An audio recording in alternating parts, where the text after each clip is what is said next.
We are doing this session, the purpose of this session is to look at the question of why we should consider media policy from a racial justice angle and how you do that, what it means to do that, what kinds of questions you ask, who you talk to, what kinds of fights you pick. Our first speaker is going to be Mark Lloyd, who is a senior fellow at the Center for American Progress in Washington, D.C.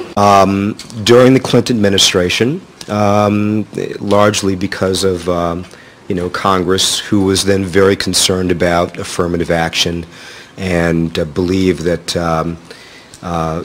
although affirmative action largely benefited white women, that affirmative action was largely viewed as something that was benefiting blacks, not necessarily any of the other racial groups, but by blacks, and that blacks had gotten enough, and that it was time to do something about this, and these affirmative action programs needed to be stopped.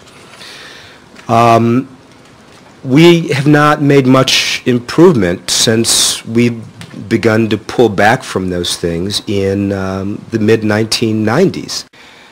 The conversation about how we communicate with each other, despite being aware of the clear impressions that I know that I make in rooms that I walk into when people hear my voice, is a challenge. How much do I express the, I think, really pretty obvious complaints of black Americans in rooms full of whites? There's nothing more difficult than this, because we have really, truly good white people in important positions. And the fact of the matter is that there are a limited number of those positions, and unless we are conscious of the need to have more people of color, gays, other people in those positions, we will not change the problem. All right.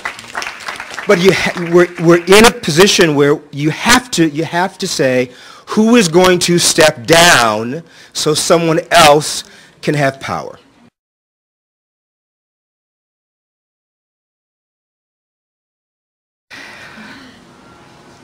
There are a few things, I think, more frightening in the American mind than dark-skinned black men.